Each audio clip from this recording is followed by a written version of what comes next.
much like synthetic content out there, and we need to be doubling down on the social proof, on authenticity, on sharing emotional stories, no matter how I hate this. But yeah, like things are changing.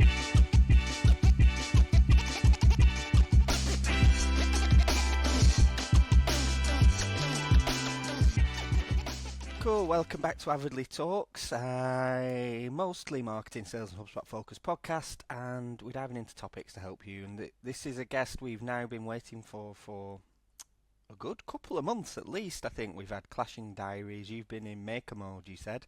But welcome to Maja Voje. You've spent 15 years working in growth and marketing across different high-profile unicorn startups, enterprises. You've worked with Google, Rocket Internet, Bayer, Heineken, scaleups, 750 startups. You've consulted at so many businesses.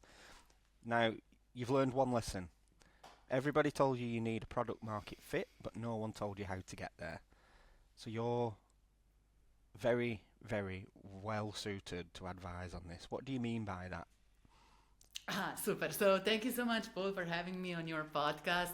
It's a little bit of a life story that I would love to start with, right? Yes. So I come from this part of Europe where there isn't a lot of VC capital. Everybody's bootstrapping, and like it's very, very frustrating to listen to this advice how to spend millions in order to launch something.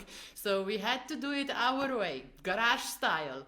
And just in my career, I have always been like... Where is this in Europe, though?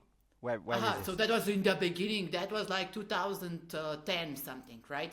So I think that things haven't changed ever since much.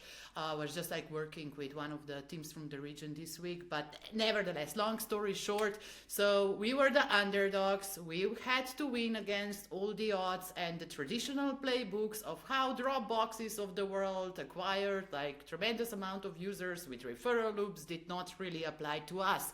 So I went on an expedition for the very first time because initially I was learning growth, right?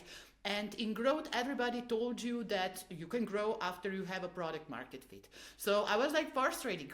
What is product market fit? How do I know that I have product market fit? I mean, how can I get it on a shoestring budget, or preferably without the budget? And that became like a little bit of an obsession in my life. So right now I'm so happy because I'm working in AI space. 90% of the clients right now build like AI agents or AI products. And it's just like so applicable now again.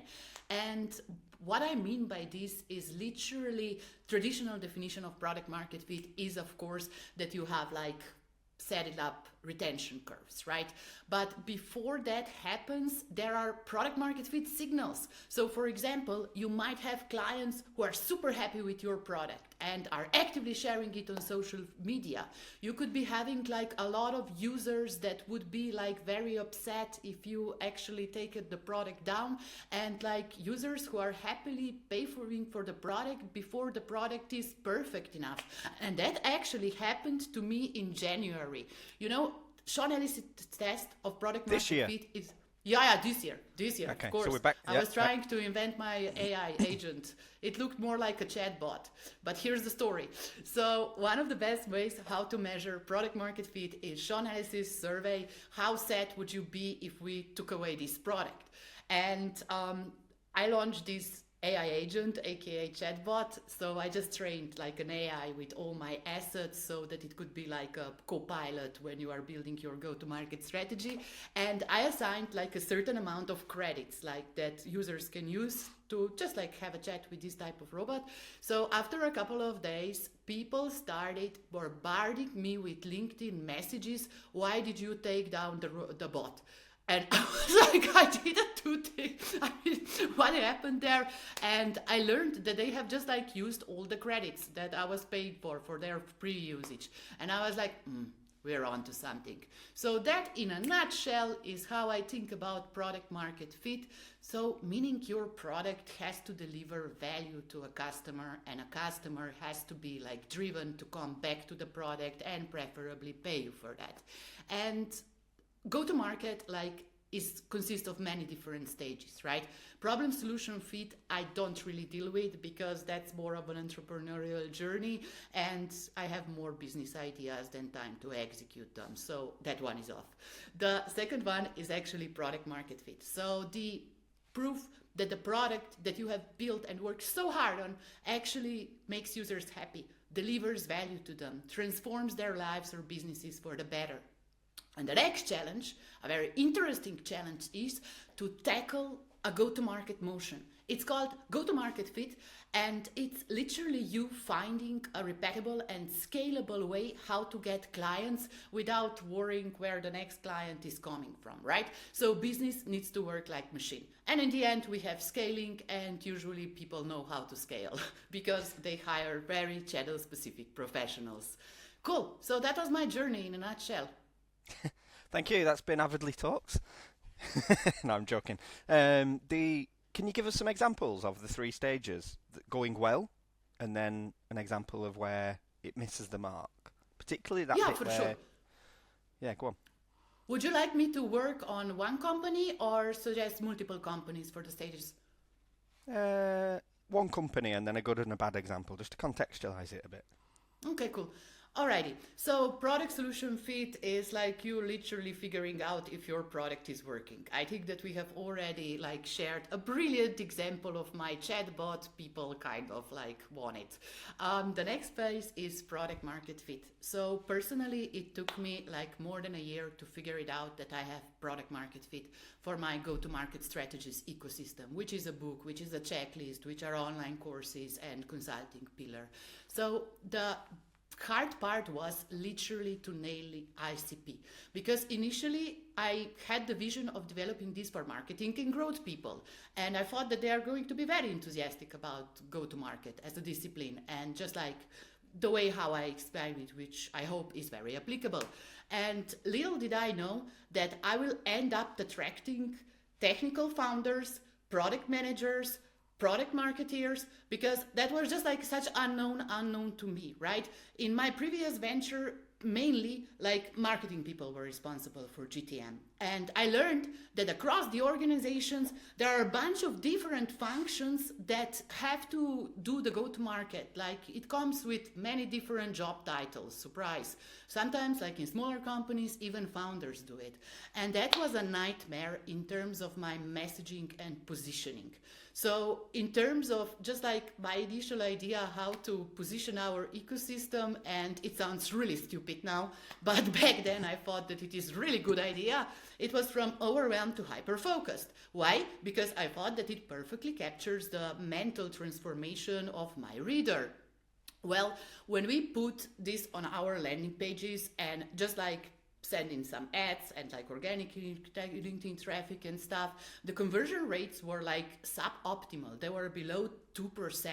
So I was okay, I understand ICP a little bit better now. I know how to attract the audience to the website. So there is probably a missing piece, I am missing something. So I went ahead and I tested just different headlines with the same creatives with meta ads. And we found one that actually converted at 8%, which was incredible because we were barely making a buck when we were doing it on the previous version of the landing page. Surprise! The winning headline was literally from strategy to profit. If we added a time unit to it, it worked much better. But nevertheless, this was the line of testing that was really, really, really, really working for us. So after we understood our core engine, that we have this website, our products, a little bit of upsells, which always makes things more fun. But so we had ICP. We had just a good traffic to the website. I had to learn what to say, so what the optimal the positioning is. And right now, as I feel that I am achieving product market fit because return rates are below 2% always, and more people are interested in this type of discipline, I am thinking about the other stages, right? So I have somehow unlocked the first go-to-market motion, which is for me inbound. Organic content that I write on LinkedIn and Substack. Plus, I am often guests at like other people's Substack or events or something like that. So that worked. We slowly started to validate like paid as an additional go-to-market motions as well, paid in terms of ads and influencers. And right now, I am very passionately discovering outbound and account-based marketing to just like push different products out. And I am moving from product market fit to go-to-market fit stage slowly. Surely don't know exactly what the next machinery in order to get this business going will be, but I'm very, very, very, very positive about this because we're already seeing good signals. Well, there are some things that are not working always. So I have a couple of like very badly failed campaigns. We can talk about this or not, whatever you select. I'm definitely not at the the scaling stage just yet because I'm still trying to figure it out how to get through like 10,000 customers per year. Talk about the learnings of those failed efforts at GTM. Oh, where to start? Okay, so I tested partnerships. That went terribly wrong. I had, without going too much into the partners' names, but a plan to expand across different regions with different partners. 80% of those people, like we did financial planning, like I sent all the materials, we were like prepping for the workshops and whatnot. But 80% of these attempts to do regional partnerships failed miserably. To these days, I don't understand fully why. Maybe it was my fault, maybe the partners were not serious, maybe like they were stealing materials, who knows? Like things happen. But that was for me a very badly failed attempt when I thought that if I just like team up with, let's say, other regional experts for GTM, that we could make like business units there and we could grow internationally that way. So I was not happy about this, but I was happy enough to drop this attempt in one quarter so that I didn't sunk more assets into that. So there's a good learning there then of identifying, this isn't working, let's pivot. Yeah, definitely. Is that a deliberate move? Do you want me sound more like a loser? Do you want more stories? No, you don't sound like a loser at all. It's who was it? Was it the famous saying of "fail fast"? Was that Apple or was it Microsoft? Anyway, whoever it was, it's a good way to learn, isn't it? And learn. I think as well. You talked about that with your landing page as well, with learning that actually, if we test all these different headlines and find the things that resonate with who our ICP actually is and its profit, that was the one that was winning. So it's take the learnings and changing direction. Now all this experience, you've boiled down into products, and one of your products is the GTM checklist and AI prompts. Do you want to describe that and talk to us about what that is, who it's for, how they can use it? Yeah, sure thing, Paul. So the initial product was the book. The book in physical form is literally available only on Amazon because I didn't want to turn my garage into a, storage unit and my husband into a part-time postman.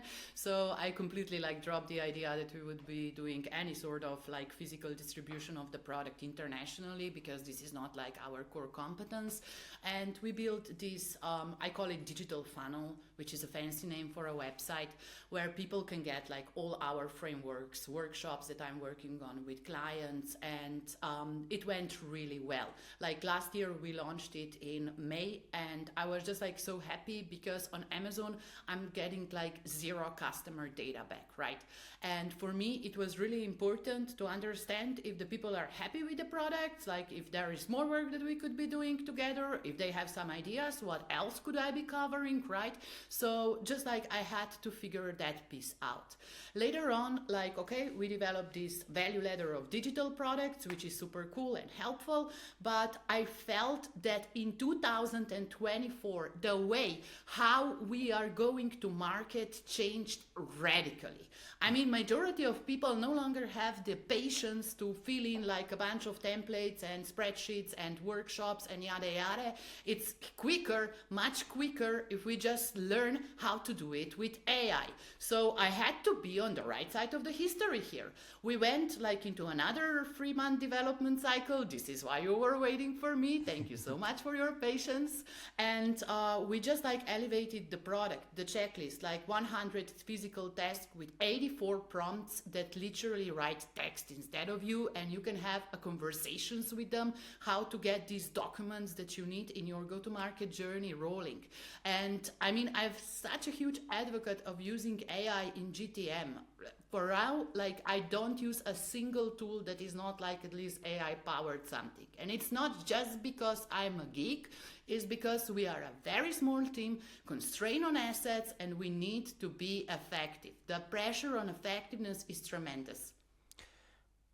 If a GTM responsible team, and like you said before, it's probably amalgamation of marketing, sales, the senior leadership at most listeners. If they've not if they're not dived into AI at all yet, what are the tools they need to get to play around with before they dive into something like your checklist? What tools do you advise people use? Nothing. Like seriously, if you can get a like cooking recipe from ChatGPT, you are technically equipped enough to get this going. Brilliant. And this AI discussions might be scary to some of your listeners, right? But this is literally how I think about this. So I was talking with one of my clients. He works in enterprise company, and he had this conversation with his copywriter. Either you learn this, or we will have a very difficult conversation in 3 months.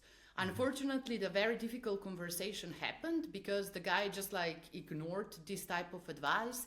But I'm not saying that AI is our dirty little secret or something like that, but the way that it removes this anxiety, we call it blank page anxiety and stuff like that, I really think that it's a similar type of revolution than when people had to use the computer. And it's not going anywhere. Like it's here to stay. It's not like crypto or IoT buzz, if you remember back in early 2000s. It's really, really, really impactful. So the easiest way for my clients to start using AI tools is literally to just like play around with Claude, with DeepSeek, with ChatGPT, and use it professionally. Seriously, if you don't know what interview questions, for example, you should be making, go and prompt it. You're a senior product manager. You have to do like 12 interviews with these people.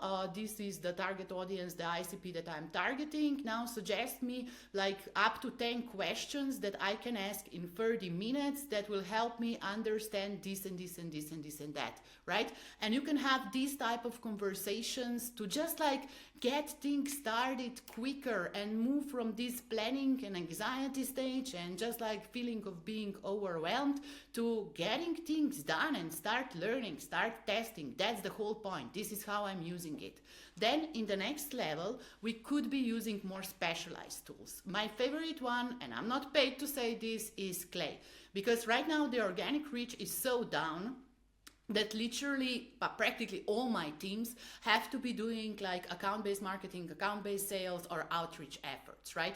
And just like these tech stacks can get really expensive really quick. And to get them started, like building their data lists in Clay and just like utilizing the integrations that are already there is much, much, much easier. And even if you don't want to go like into this AI agent space and like all the automations, that even if like it creeps you off because you're afraid that you're gonna sound like a robot and people are gonna hate you and block you because you're selling, start doing this manually. I mean, just like generate the intelligence based on your basic conversations with ChatGPT. Do you see much reduction in the level of anxiety towards, or the reluctance rather, towards AI as you speak to your customers in different businesses? I feel like we're on a journey, obviously, with the hype in 2023 and the excitement and people like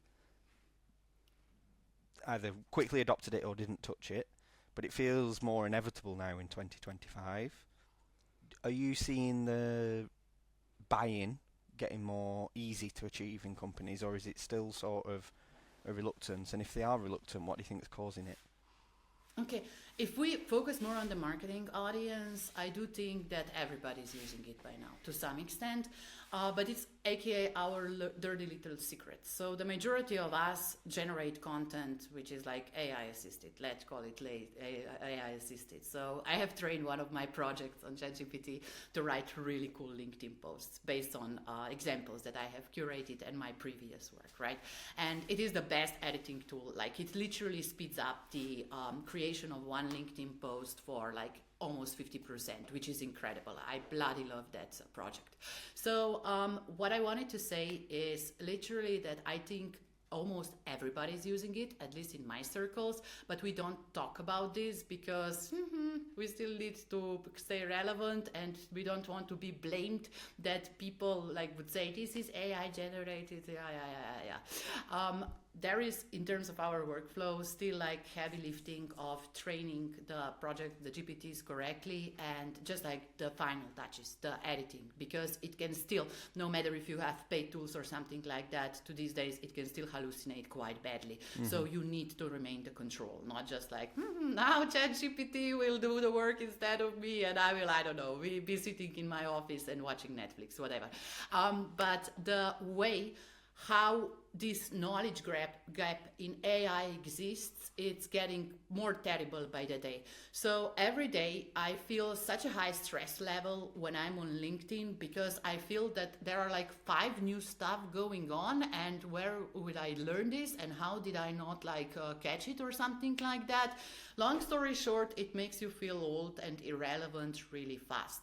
And to me, much more relevant question is, how will we make a rational use out of this that will literally like be helpful in our work processes, not just like this fear of missing out, whatever is happening in this case. I should always like try new tools or something like that, because then we are not doing anything, right? I would rather select a couple of tools and do the implementations really well to unlock this type of benefits than to stack like 40 tools into my portfolio and not using by 70% of them. Do you cover this in your GTM checklist with sort of, here's the tools to use for like research phase and how to use them, or do you coach people on this? Yeah, I want it to be agnostic when it comes to that. So whereas I have prompts, prompts work in all like AI models, right? We have tested it in all the mainstream models, because I don't want to be, in order to use this now get ChatGPT or something like that. People have different data privacy concerns and preferences. That's fine. I mean, I always want to keep my content very neutral and not to be like too vendor specific. Then for the tools, I am a huge believer that you should first DIY this, even manually if it comes to that. So whenever I recommend the tool, a free version of the tool is available, and I kind of share my blueprints, best practices, and templates how to get this done.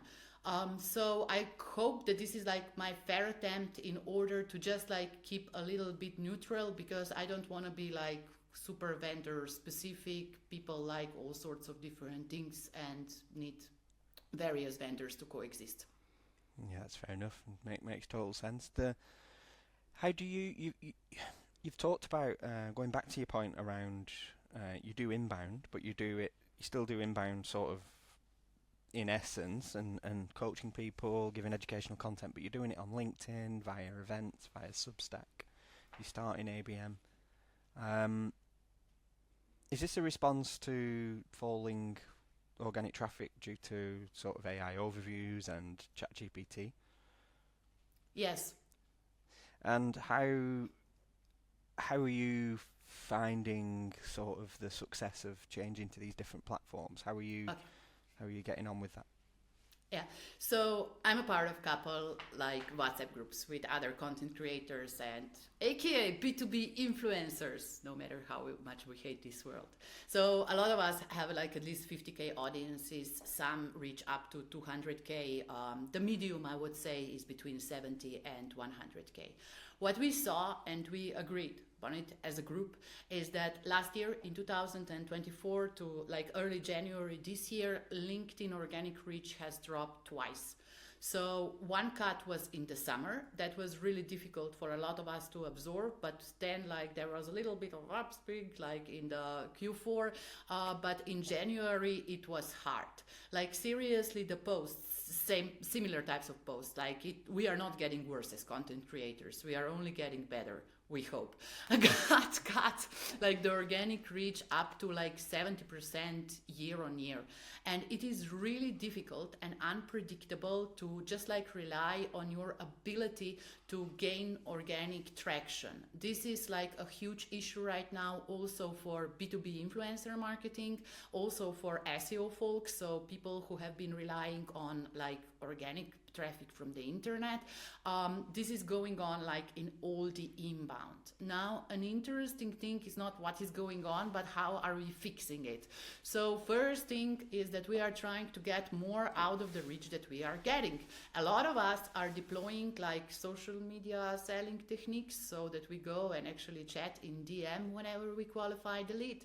And the other thing that, I don't know, love it or hate it, but for me, what works amazingly well are LinkedIn lead magnets. So that has been like a powerful way how to just like start conversations with new folks to still like utilize the organic channels. And what else am I seeing in terms of shifting relationships between influencers and companies is that instead of like doing one-time shout-outs, like several just separate posts, we are committing towards co-creation over a longer period of time. Some brands are even pivoting this strategy to super users, meaning that like users really have to use their product and like the content should be super authentic. And to me, it's not difficult to understand why, because right now, back to AI, there is so much like synthetic content out there, and we need to be doubling down on the social proof, on authenticity, on sharing emotional stories, no matter how I hate this. But yeah, like things are changing, and these, to my best knowledge, are the things that work instead of them. I'm picturing events. You talked about talking events. I was speaking at one last week, and the last summer was crazy. Sort of, we had our summer break. Well, we didn't in the UK, but my colleagues did. And it felt like in July last year there was like a deliberate shift from the powers that be that said, no, now's the time to step it down 30% in terms of organic traffic. What's emerging, isn't it, is you're talking about using AI more, which is everybody should be doing if they're not already, but I think people are anyway. You Google something, you're using AI. But that human connection's coming through, isn't it? So just to finish, what's your advice to help? So like content creators like yourself have got, you said there's an average in those WhatsApp groups of 70,000 followers across networks. I don't know, a B2B company is going to have 2,000 probably across their different networks. So what's the sort of non-content creator, what's the business version of trying to make these human connections and trying to work smart with AI to do so? Yeah, so the bets, I will just like tell you the bets from my portfolio companies. One are communities, working with external communities. Companies are pumping a lot of money into teaming up with different communities and being present there as a partner, like in equality terms, not just like as a banner or a sponsor event. So the second thing that they are doing is just like in terms of developing their personal brands for top experts and founders, because like people's profiles will still get much higher reach than company profiles. Algo wants you to pay if you're a company, long story short. And they have been sponsoring other creators' posts. So if you, Paul, for example, published something, I could sponsor your post via thought leadership ads. And LinkedIn already is testing a feature to be able to sponsor your posts, your own posts, which is interesting because we're already paying LinkedIn Premium. But hey, who am I to judge this?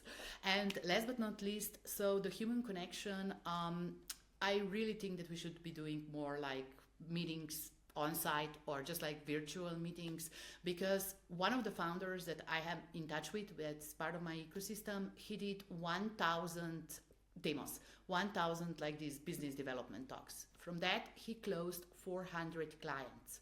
This is literally the most important thing that he could be doing. And applying this to AI, especially like enterprise-grade AI companies, remember that there is a huge knowledge gap between you, like daydreaming about AI and being obsessed with it, and user, like the Magda, who would just like to get done her marketing work quicker, right? So what makes it really, really good, especially with the more expensive implementation, is if you provide like educational onboarding or joint venture system architecture building. That is like super, super, super important, because look, I'm not saying like red carpet onboarding or something like that, but you can definitely charge for these things. But I see that we have to work together in order to build this solution because of these knowledge gaps. And last, quickly, what's one thing somebody listening can do this week to go and check that they're doing what you say, that they are going to market in the right way and they're using AI in the right way? What would be a little stress test of, am I doing that? What could they go and check? I mean, I check my conversion rate on a daily basis. So, I mean, if the numbers are not where I want them to be, this is like a very clear signal. But if you want to just like accountability check your ideas, I do offer like a free template which is called Go-To-Market Power Hour. I even have a video how I'm making a go-to-market strategy for a company, that you can just like see if you might have some blind spots, right? Nice. What I love to do is center everything around the objective. I don't know if this came through in this podcast, but I'm a very focused person. I am all about like, is it mission critical? Will it get me like further or closer towards the objective? I need to do this, let's go.